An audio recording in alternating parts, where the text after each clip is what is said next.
Welcome to another Liquid Bullet Productionz. Joining me all the way from Florida in America today is an author of over 20 years, 23 books, true crime, fiction, an FBI bestseller, also in a medical background, voluntary work to the police and FBI, findings of body remains and evidence. Briar Lee Mitchell, welcome. Thank you for coming. Thank you for having me on the show. I'm so delighted to be here with you today. I'm really looking forward to your story. There's some of the things you spoke to me about sound very intriguing. It's a little different, but what I like to do, the true crime, and I hope people have a good time with the show, and we're looking forward to talking with you about all kinds of different topics. Yeah, so you've dealt with quite a lot of cases over the years with sort of true crime and Yeah, murderers and stuff. Okay, so before we get right into all the great gory details, can I just roll you back to the beginning, sort of where you was born and where you was brought up, please? absolutely. I'm from Canada. Yep. Born there. Came to this country, United States, in the 60s with my family, but took off when I was young, went to school, traveled all over the world with the Air Force. And my career was actually as an illustrator for 43 years.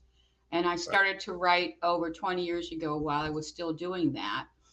And I got involved in doing true crime because my master's degree is medical and biological illustration.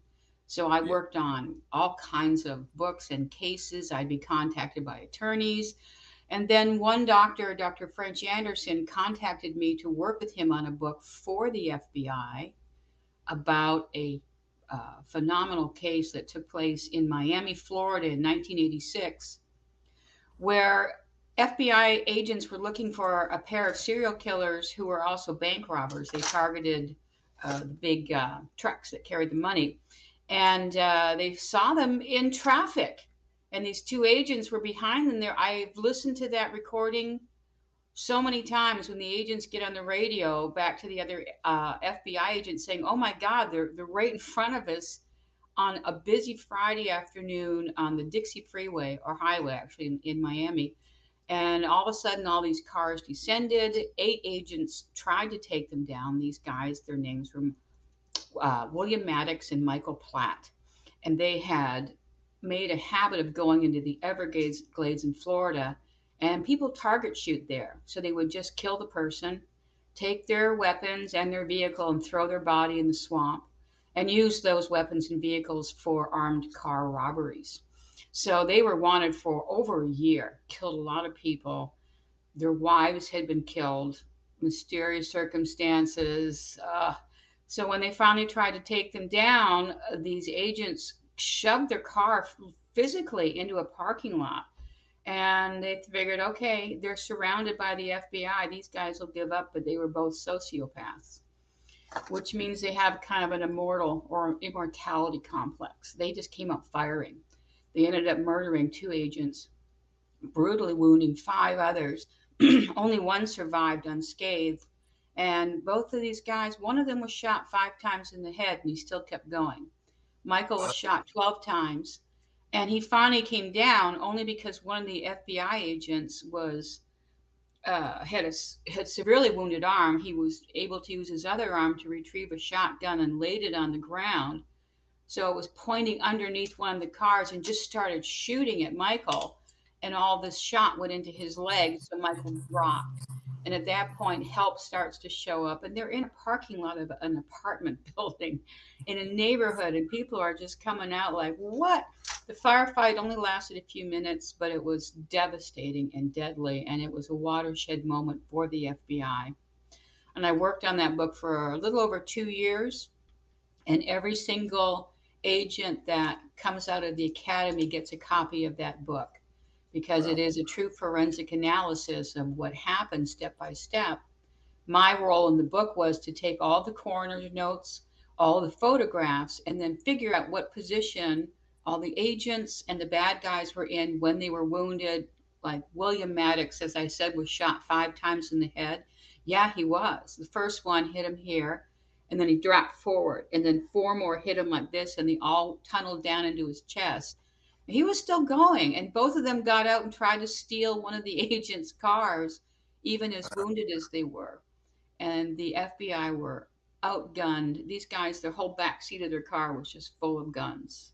It was a crazy moment. So between doing that and the work I did with my dogs, helping to locate missing people, I got more into cadaver work on the East Coast, in Florida and Georgia, Alabama, and the Carolinas. I'd get a call. We're looking for a missing person. Usually it was a homicide, suspected suicide, but usually homicides.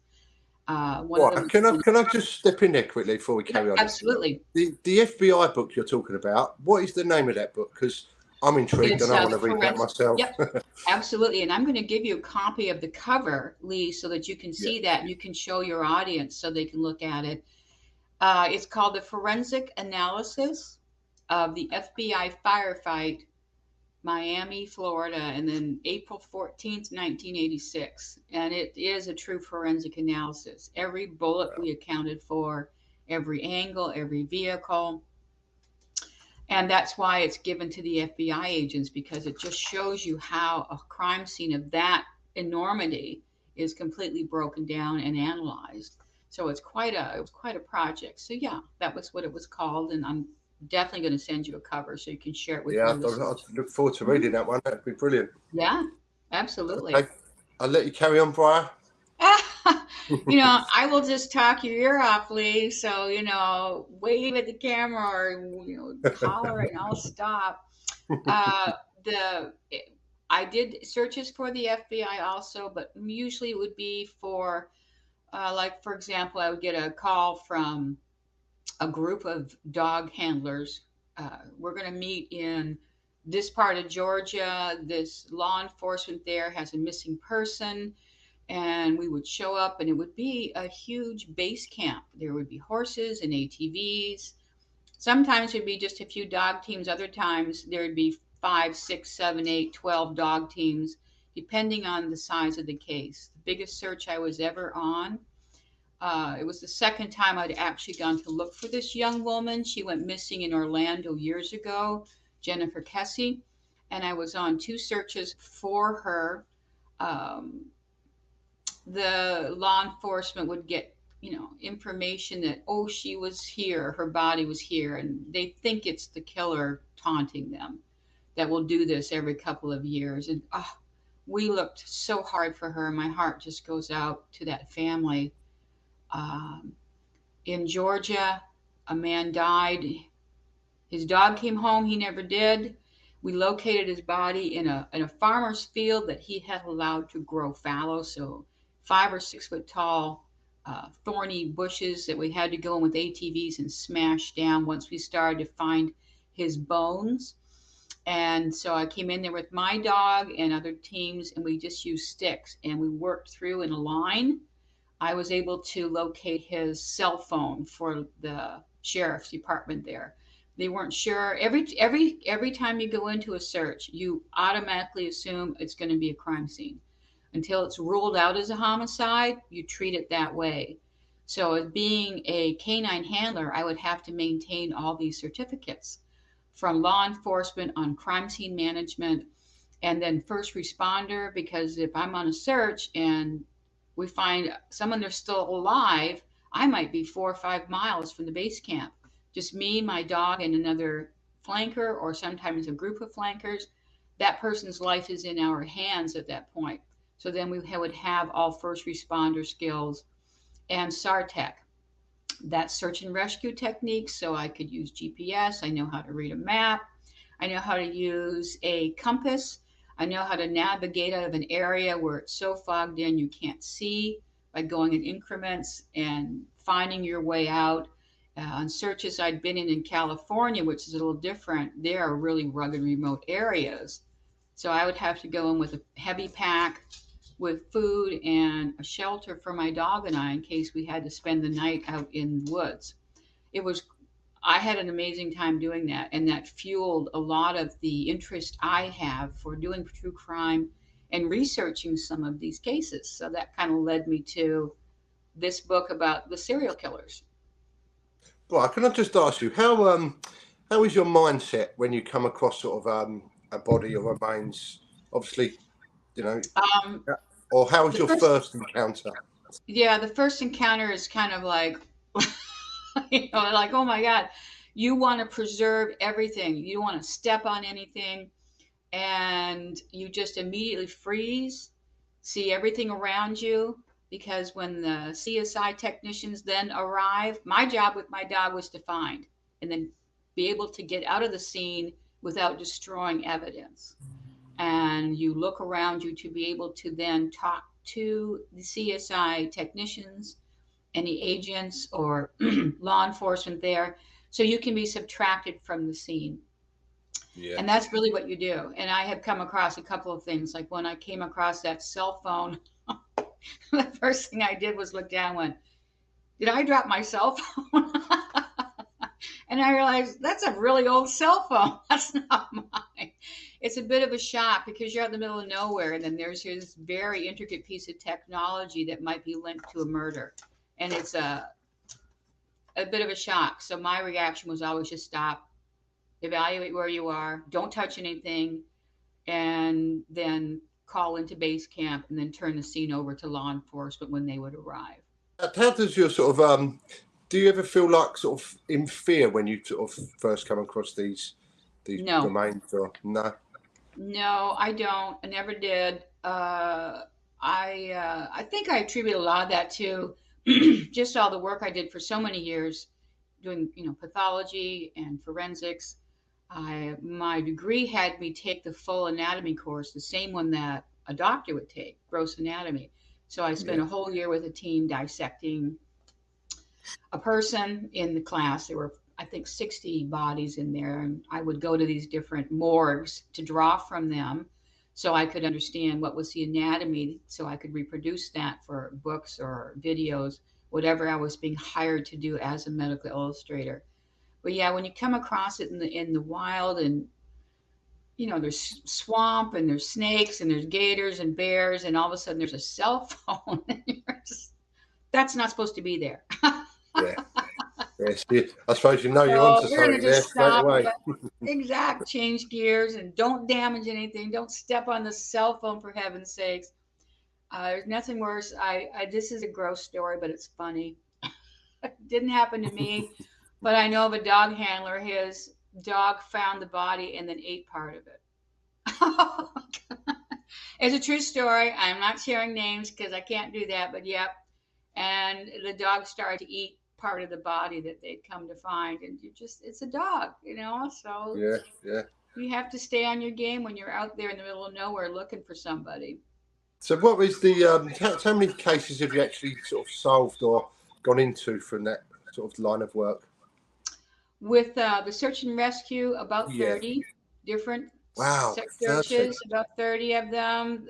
Some of them, as I said, were very big cases, which I can't talk about, most of them, because they're still uh, not even in the courts yet.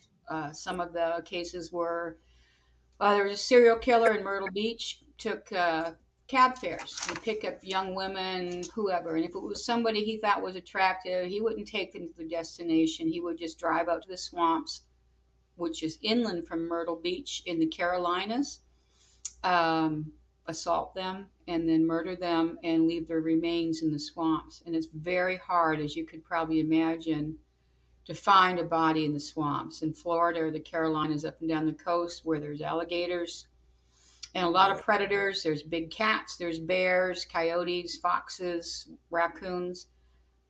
A body doesn't really stand a chance of being found. That's why the dogs are used. Um, my dog was able to locate in one test a little piece of source material buried 3 feet underground. The dog's Wow. noses are just amazing. Yeah, people would be up there. You'd see a whole line of people. They'd search and search and search. The dog would come in and just boom, the dog could go right to it. It's really an amazing partnership that's developed with them. Can I just ask you there, Bryce? So that where you're saying they're sort of dumping the bodies where there's crocodiles and stuff, what would be the sort of timescale, do you think, that you'd have to find sort of a body there before it's demolished? Doesn't matter. I know of a dog team, and we can talk about, because this dog team is mentioned in my book. There's a dog team in California that, let's say you are building a house and you're digging a hole and boom, human bones pop up. You know, 9 times out of 10, it's going to be a Native American, an Indian, or you may be in an Indian burial ground, or it could be a crime scene. You don't know.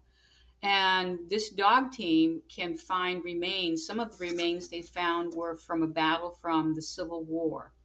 Wow. So, hundreds of years old. And my dog Thor, he and I would train also in cemeteries. And the dog would work around. When you are in an area where a body has been for a long time and the foliage starts to grow up, it brings the carbon with it. So the dogs pick up on that and they may go right to a tree. Okay, well, there's a good chance that there's a body buried under the ground nearby. So it can be hundreds and hundreds of years. And dogs are used a lot here in Florida to find historical graveyards when this state was being established. It's pretty wild here, and there's some very, very remote areas where it's swampy and it's just inaccessible. And these little settlements would pop up. People would die, they'd have a little cemetery, and then 50 years go by, and if it's been abandoned, uh, that whole area just disappears in the foliage. And so dogs are brought in to locate the cemeteries, and Wow. some of those Amazing. bodies don't have markers on them, so the dogs are relied on. And then once we do that, then we take some metal pipes, usually about 5 6 feet long or more, that are hollow, and pound them down to the ground in that area, which allows more scent to come up, and the dogs can really zero in. And so they're used in these historical aspects, so they can locate remains hundreds of years old. They can. It's really amazing. They're Yeah, astounding it's animals. shocking. Yeah. Right. Has there ever been any cases that you've been on and solved where you've actually been able to, the guy's been convicted of the murder? Um, Trying to think of that. Of those cases, one, they're still looking for a guy. He's a serial killer, and I can't talk about the ones where they have found the remains. The person who did the deed is dead.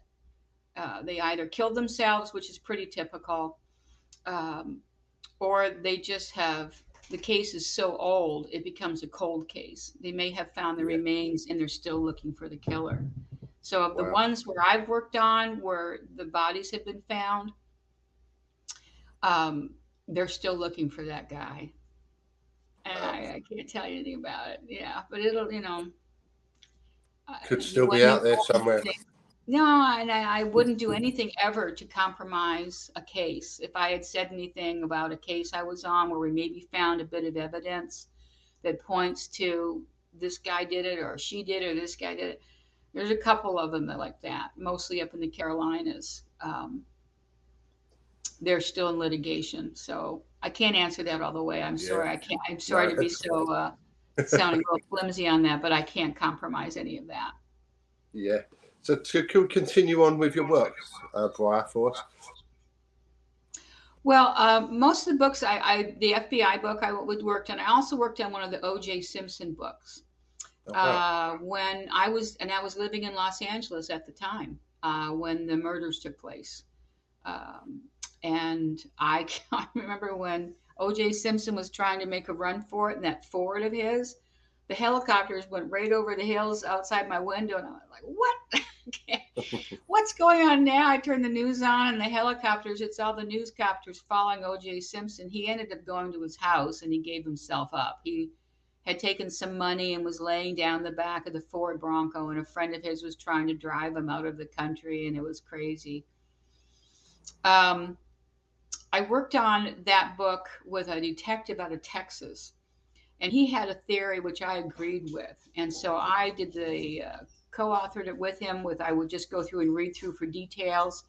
I worked from the original crime scene sketches that Detective Mark Furman made from the crime scene, reproduced them based on coroner's notes to show where the bodies were. And his theory was, and I can tell you this because the book is published and has been out there for some time, but he believes that his son did it.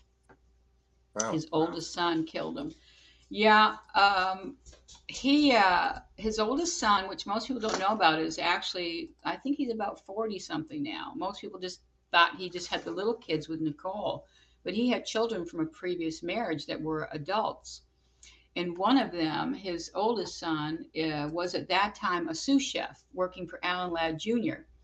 And he wanted to impress Alan Ladd Jr. with his cooking skills and asked Nicole, his stepmother, they were divorced then, but he still considered her his stepmother, to bring a party of people to the restaurant. And she had said she would bring 7 or 8 people. He prepared this whole meal, and then she never showed up. And so it humiliated him. And this kid had a record of abuse towards women, and he had actually been hospitalized for anger management, exhibiting anger towards women. And he had abused some of his girlfriends. And being a sous chef, he carried this huge canvas bag of knives, because the sous chef prepares all the food, right? Yeah. The theory is that he went to confront Nicole, and it happened to be right at the time that Ron Goldman showed up to return her glasses from one of her party members because she went somewhere else. And that was the theory. And his hands are, yes, smaller than OJ's. So when OJ tried to put that glove on, no, it wasn't going to fit. Wow. So I have, in the title of the book is OJ is guilty, but not of murder. Yeah, that's another interesting one. Obviously, It you was, never hear that sort of side of it, do you? you know,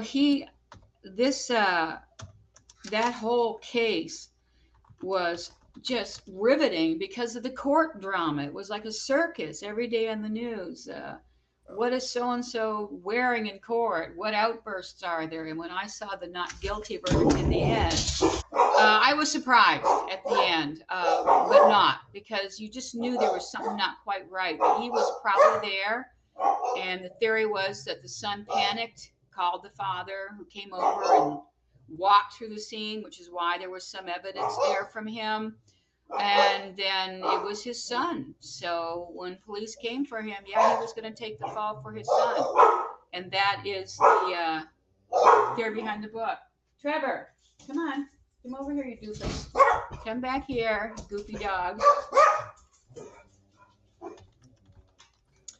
That sounds like another book I'm going to have to read of yours. William Deere, a detective out of Texas, worked on a lot of very big cases. I don't remember if he actually did it, but he was going to buy John Benet Ramsey's family home just to preserve all the evidence there. And so he was involved in a lot of big cases. And he was the one that solved the murder of a student at the University of Michigan. He was playing a game of Dungeons and Dragons, and these kids would go into the steam tunnels under the university, and one of them got a little carried away and killed one of the other players.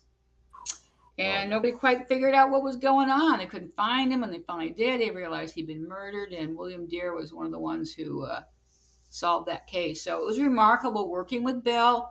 He's just a bigger than life Texas detective, quite a character.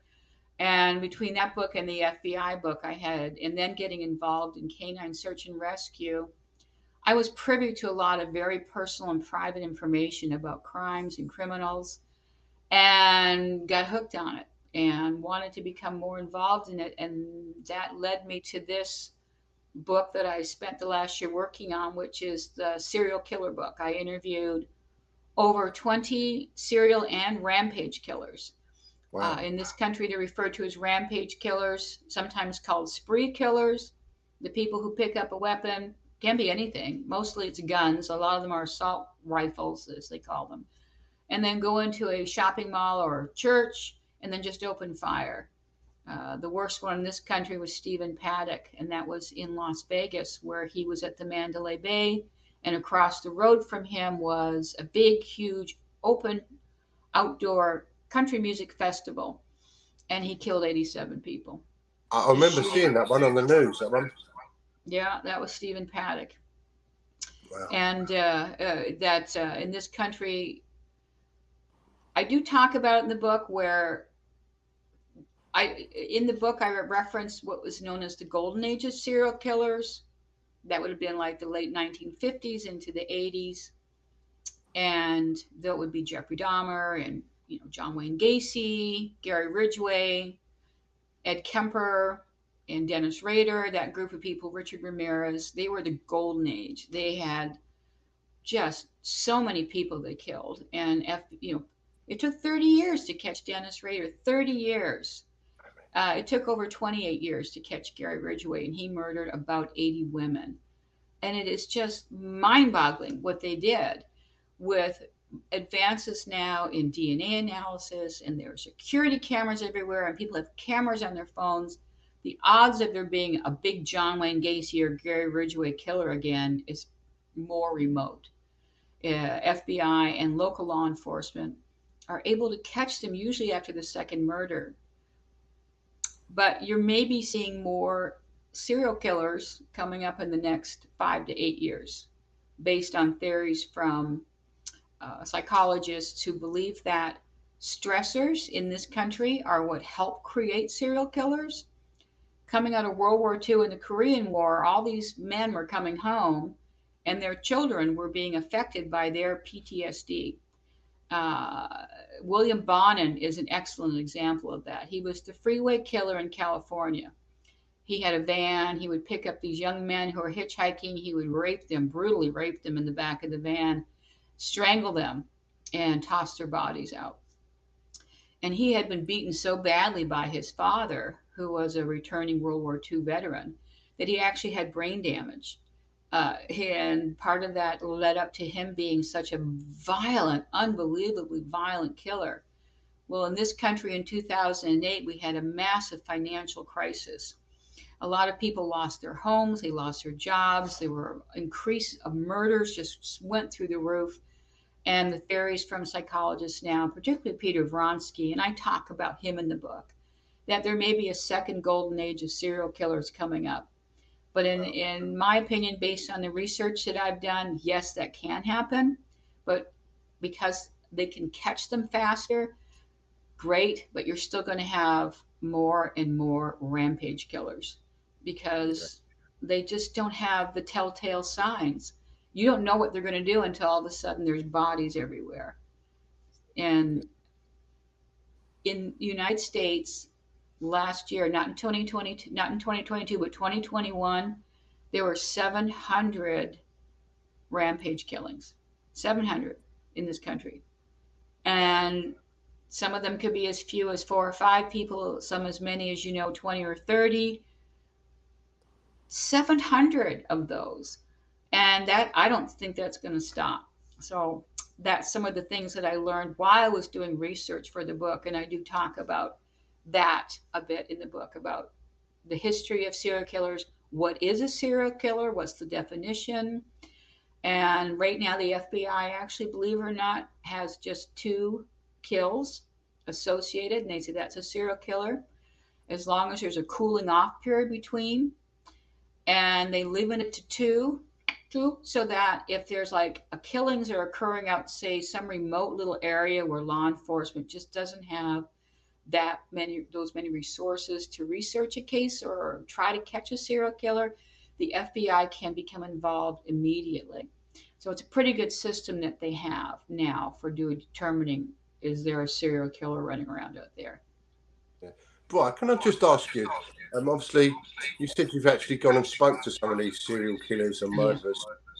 How does that feel when you first sit in front of them? Is there sort of do they give off a sort of spooky, horrible vibe, or is it just like sitting down with someone, a stranger?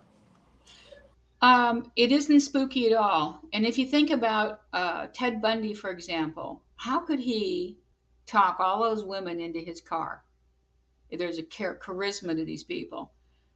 There's a sense of humor to them.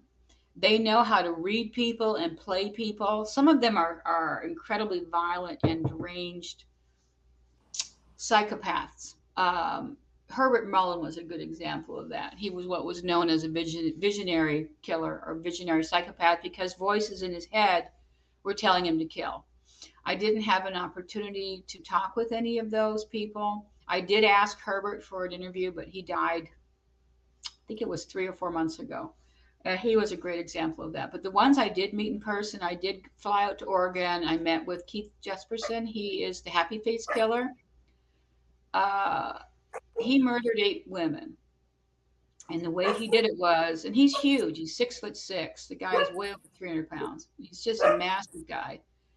And he's got these huge, huge hands. And he'd make a fist and lock his elbow and push it into the woman's throat and kill them that way.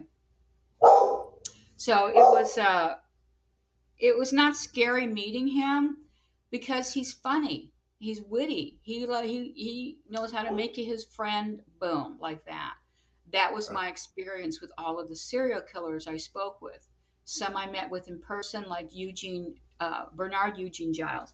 He's incarcerated here in Florida over at Tomoka Prison, which is in Daytona Beach. He murdered 5 women in the 70s, killed them, and then revisited their bodies where he left them laying in the orange groves and had sex with their bodies, some of them.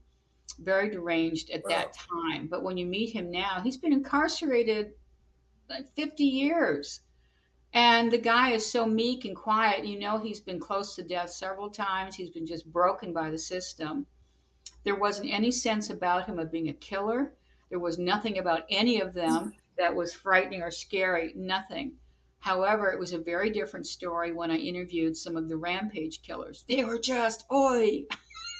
It's just, oh, okay, all right. We're on the phone. And they were very different.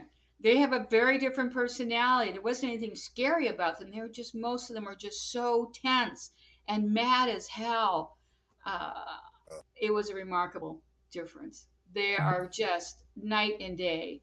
Now, I've not talked to as many as other FBI agents have, but of the 20 plus that I did talk to, that was my experience, was how different the spree or rampage killers are from the serial killers. Serial killers are your best friend until you do something where you're dead. Yeah.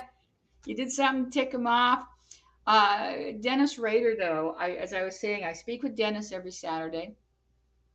He's one of the most cordial, polite, kind people you will ever talk with until he lapses into talking about his crimes. And to try to, explain this to your listeners a little bit, I wasn't interested in talking about their crimes. That's been documented so much. There's video and there's games and there's just movies and all kinds of stuff about that. There's nothing I could add to it. And it was unlikely that anybody I interviewed would say, hey, psst, I killed these other 12 people. Let me tell you about it. That just wasn't going to happen. I'm interested. And that was the premise of the book. Who are they now? What do they want to talk about now? What's on their mind now? And the things that they do with their lives, who they've become. Some of them have become religious people, like Gary Ridgway. He did communicate with me. He is in Washington State. Killed about 80 prostitutes. Took 28 years to catch the guy. And all he talks about is God. He won't talk about anything else. Doesn't talk about his crimes, doesn't talk about himself, only talks about God, because that's all that he is now. He's just a disciple of Jesus and tries to help other prisoners, but that's all that he does. David Berkowitz, the same way, the son of Sam. He is a huge proponent of God and speaking about Jesus. And he even sent me, and I can give you a picture of this for your show, a bookmark that says, God bless you. And he wouldn't talk about his crimes, nor did I ask him. But some of the other ones, they just occasionally, like Dennis Rader would talk about favorite movies and then cars, and all of a sudden he would he went into a fog. He claims he was possessed by a demon. And the demon, whom he called Batter, B as in boy, Atter, he called it Batter, or Factor X, is what would make him kill. And he believed it entered his body when he was about 3 years old. And when he would kill, he would spend sometimes up to a year stalking a victim. And he called those killings his projects. And he had 50 projects planned. he was only able to execute 10 of them. But his legacy is brutal, absolutely That's brutal. amazing what goes through their minds, isn't it? He believes that uh, all the killing was when he would just, in his mind, he was no longer really there. His mind was gone. It was taken over by Factor X. And Dennis tortured people. Mostly he would tie them up and put plastic bag over their head, and they would start to suffocate. Panic, absolute panic. You're suffocating. And then he'd take the bag off and then put the bag back on. And he did this several times. And the first killings he did was the Otero family in Wichita, and he did that with the father, um, strangled the mother and the little boy. And then the daughter, he hung her by her neck from a sewer pipe that ran along the ceiling in the basement. He never sexually assaulted anybody, but he's considered a sexual sadist because he would masturbate at the scene while his victims were dying. And occasionally he will talk with me about this, where he will watch a movie and there's something in the movie where his mind just clicks off, and he'll say, yes, and I saw ropes. If I see a piece of rope, I want to hurt somebody. I want to tie somebody up, and I want to hurt them if I see a piece of rope. And then he'd go back to talking about, hey, did you see that movie? That movie with Judy Garland? And back and forth. And I'm on the phone with him every Saturday. It's like that. And I never prompted any of them to talk about their crimes except for Keith Jesperson. And his is a very, very, very different scenario where I've been involved with trying to identify two Jane Does of his. As I said, he killed 8 women. He turned himself in, by the way, in 1995. Blimey. His last victim was his fiancee, and somebody saw him with her. So the police brought him in for questioning. 6 hours, question, didn't do it. I don't know, did it. They turned him loose, and he finally realized, I think they've got me. So he called the detectives back up and he gave himself up. He did. But some of the bodies that they found, 3 were unidentified. One they identified in March of last year, Patsy Skipple, a little more Northern California area, mid California. And when she was identified, and I've got a whole section in the book just about this with Keith. He called me at night. He would never do that. So something was going on. So I could tell he was upset. Something was wrong. He's calling me from the penitentiary in Salem, Oregon. What's going on? He said, Briar, there's news all over the prison. They think I killed somebody else. I didn't. I confessed to every murder I did. I don't know what's going on. And he doesn't have access to the internet. So while he's on the phone with me, I'm on the computer looking, and here one of his victims from 30 years had been finally identified.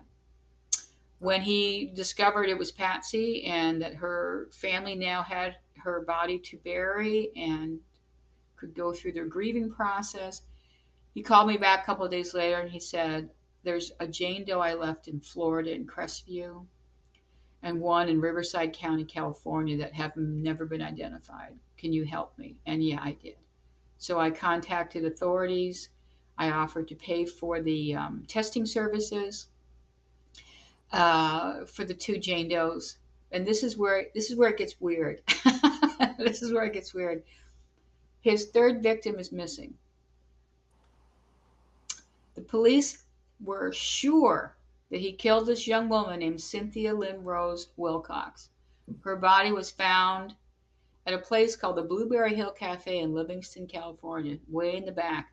And Livingston Hill, this cafe catered to truckers, so it had a huge parking lot in the back. It was very remote, all dusty dirt and tumbleweeds and wild stuff. And somebody was back there doing something, found the body of a woman that was Cynthia. She'd been there for about maybe 7 or 8 days. And I was able to get a copy of her autopsy report. She wasn't beaten to death. She wasn't like this, like Keith kills them. She died of a drug overdose. And what happened was when he confessed to his crimes, He was sentenced in Oregon, but he had to be brought back to California to stand before a judge and say, yes, I did this. And a detective showed him a picture of Cynthia and said, tell me about her. Why'd you kill her? And he said, I don't know her. I never met her. Police are still convinced. They just don't want to do anything about it. So, no, he killed her. And I said, well, he's saying that he didn't. Well, we're sure he did. Well, she died of a drug overdose. She wasn't beaten to death. She wasn't raped. She wasn't tied up. She wasn't taped up, which was his way of handling his victims. Yeah. The woman that he killed, he taped her hands together, taped her mouth in case she maybe survived, dropped her body off in that same parking lot, 50 feet from where Cynthia had been put, covered her up with some dirt and tumbleweeds, walked away. Nobody knows where this woman is to this day. Nobody knows. And this is where it gets even weirder. There's now a freeway that runs right over that area. If she's there, her body may be underneath that freeway. And that might be found now. It's crazy. I've been working with Caltrans in California trying to find out exactly where that freeway went through. I don't think it went through her over her body because he actually hand drew for me a map, and I'm happy to share that with you, Lee, when I send you some things. And then he shows on the map, he said, this is where I put her. And then there's a big ravine next to it. So if they ran a freeway there, they would have had to put in a bridge. And there isn't anything like that there. I think her remains are still right there where he left her. Wow. And as soon as I can figure out with Caltrans where the freeway went through, and then that would have been in the 90s, like 93 or 94. He killed her in 92 or 93, something like that. Then I hope to try to convince a dog team to go and look for her. But he has a missing victim, and it's a very, very intriguing case. Right, can I just ask you just a quick question there? So, if that was in the 90s, what sort of remains would be left there now? Would it just be bones or? Bones, clothing, jewelry, fillings, teeth, especially. What you want to find, if anything, is the skull because you have the opportunity of getting DNA from the teeth. The bones can degrade, and in that amount of time, they may not be usable. And you also have predators, which spread everything around. Like the man we found in Georgia, we found parts of his body, quarter of an acre it had moved around. And that's typical of any person that dies in the wilderness. There's a good chance that predators will disperse the remains. But yeah, if she's there and the freeway didn't go over top of her, and that's now become just a field overgrown with foliage, yes, dogs could find her. Wow, amazing. I would love to find her. I would love to be able to get these other women identified, the ones from Florida and Southern California. The Okaloosa Sheriff's Department, awesome people. We love Okaloosa. They're just the best people. When I contacted them and they listened carefully to what I said that they said, why do you want her remains identified? And I said to them, the killer asked me to call you. And they're like, the happy face killer Keith Jesperson called you and asked you. I said, yeah, exactly. Give him a call yourself. He'll talk to you anytime you want. He's the one who asked for my help to see if there could be some further movement. And Okaloosa Sheriff's Department, they were just awesome. And the medical examiner. They did not only one, but two samples. And they're both in labs now. And fingers crossed, this Jane Doe that he left in Crestview, Florida, in 94, that she can be identified. I had talked to Riverside, and I called the cold case detective in charge of that case, and he said, well, we'd have to do this, and we'd have to find funding source. And I said, I will be your funding source. If you do a DNA sample and send it to, at that time I wanted them to send it to the DNA Doe Project, which is the one that identified Patsy Skipple. And I'm not sure what they eventually did. They just shut down. I mean, boom, shut down all communication with me. It was very strange. It was, I understand their thinking about it was like I'm a writer and I was trying to dig for details. And I kept telling him, no, I don't want to know anything. I don't want to know anything. I was asked to help. I said, I will help pay for the cost of doing the testing. That's it. Well, we can't tell you anymore. I said, you don't need to tell me anymore. The killer told me everything. He told me how he killed her, where he left her, and I don't need to know anything else. So they just shut everything down. I have no idea what Riverside County is doing, if her DNA is being done. Hopefully it is. And with there's an organization you've probably heard of called Ancestry.com, and you can do through them. You can track your family tree through historical records.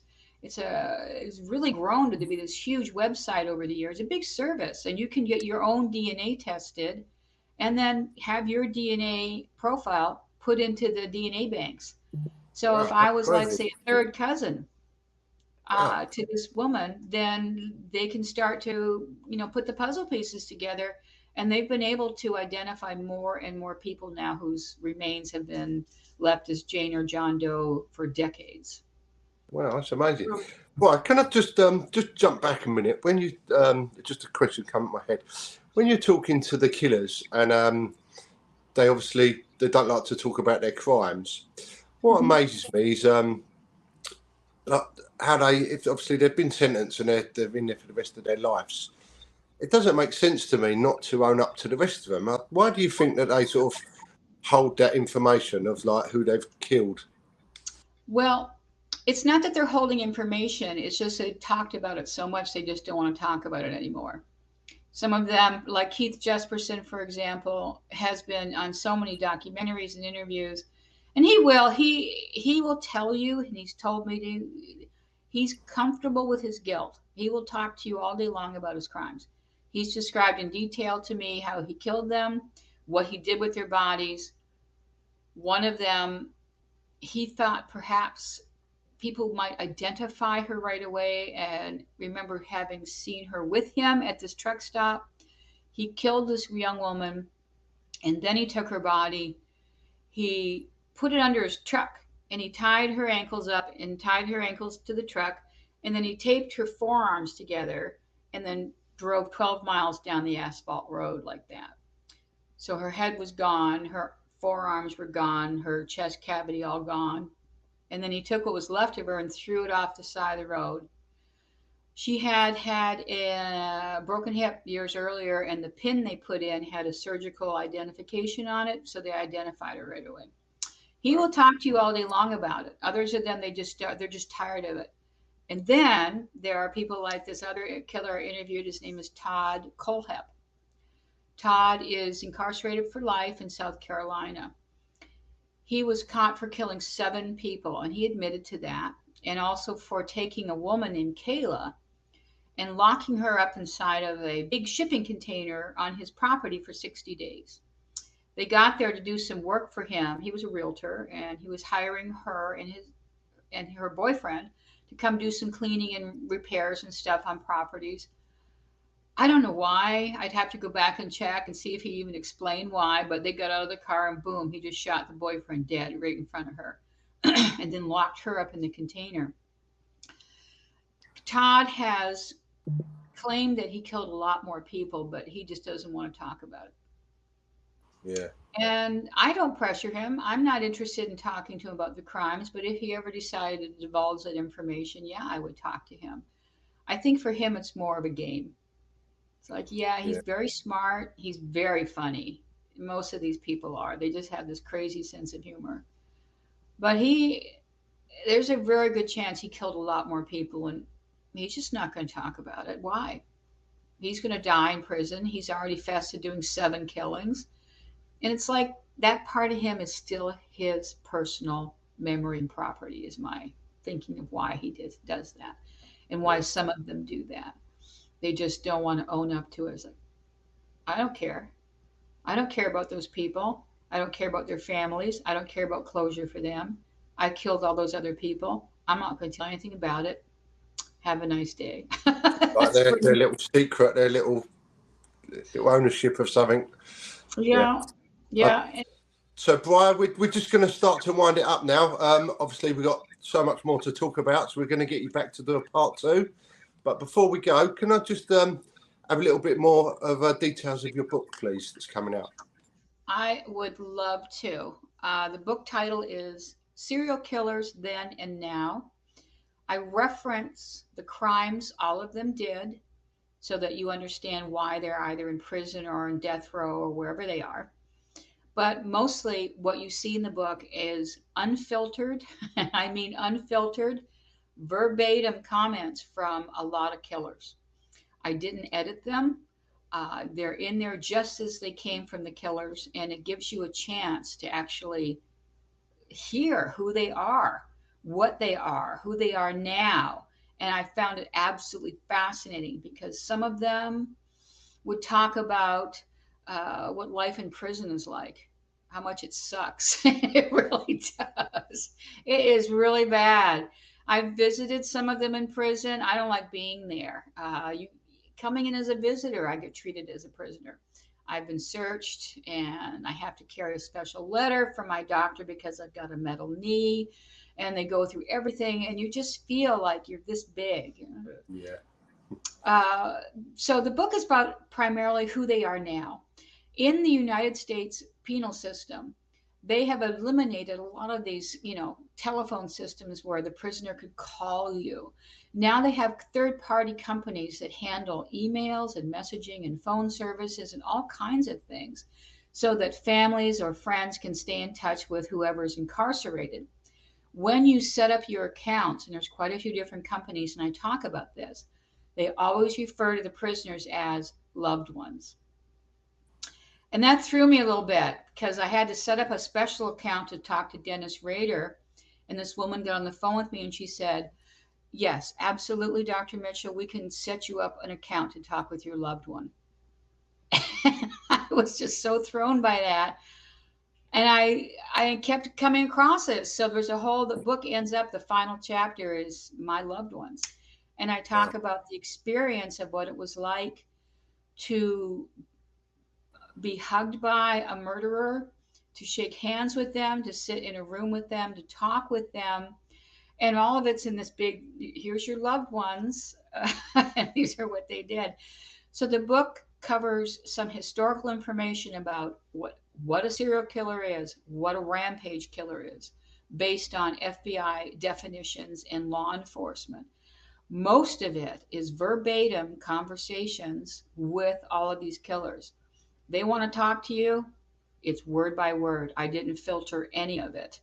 And there's quite a few Q&As where I gave them questions to help prompt them with some ideas and answers. Do they get asked for personal items, which are known as murderabilia? Yeah. I talk about some of the things that they've been asked for and they've sent out. I talk about the relationships with their families or what's not going to happen with them, about their current health, which for most of them is very bad, and just let them talk.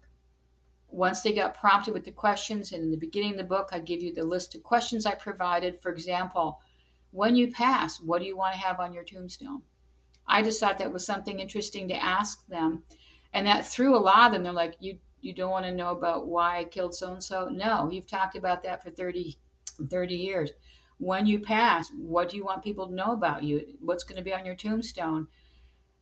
And there's a lot of that in there. So it just is very unvarnished, unfiltered. And I hope that people enjoy the book. And you have ways to communicate with me through the website associated with the book. And there's information in there about this missing victim of Keith Jesperson. So hopefully somebody steps forward and we identify her. So I'll enjoy the book. Lovely. Thanks very much, Briar. It's been an absolute pleasure listening to your stories, and I look forward to part 2. Perfect. Thank you.